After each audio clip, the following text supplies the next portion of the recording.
कायमा सरकारी उच्च विद्यालय पुरातन छात्र संसद वार्षिक उत्सव धर्मशाला।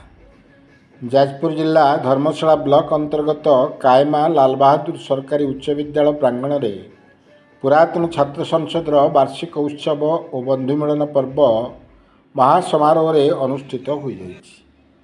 प्राक्तन छात्र प्रदीप्त किशोर महला सभापतित्व में सभा कार्य आरंभ होता। नटवर बेहेरा अतिथि परिचय प्रदान करते। मुख्य अतिथि भाव राष्ट्रपति पुरस्कार प्राप्त शिक्षक राजकिशोर पाढ़ी, मुख्य वक्ता भाव पद्मनाभ साहू और मंच उपरे उपस्थित पूर्वतन शिक्षकों उपस्थिति में प्रदीप प्रज्वलन कराई सभा कार्य आरंभ करा जायथिला। एक नियारा ढंग से विद्यालय छात्र छात्री मान द्वारा गुरुपूजन कार्यक्रम करा जायथिला।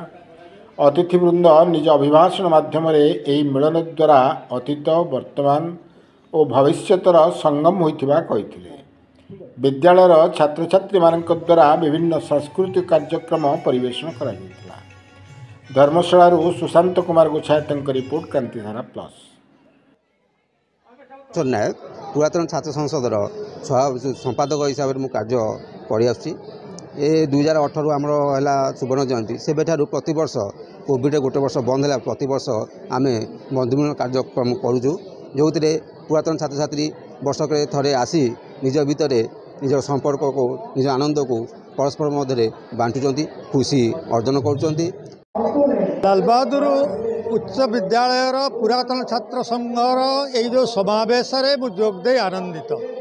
ये पुरातन और नूतन माने एकाठी होती एपरिक तीन पीढ़ीर पिला एककालीन रही लक्ष्य कर सबू सभा मानकरे अतीत सहित वर्तमान और भविष्यतर केमिति एक संगम हुए एवं परस्पर ठारू सब प्रेरणा पाती उद्बोधित हुंती प्राचीन श्रुति एवं वर्तमान स्वप्न ये सब केमिति परस्पर को प्रभावित करती।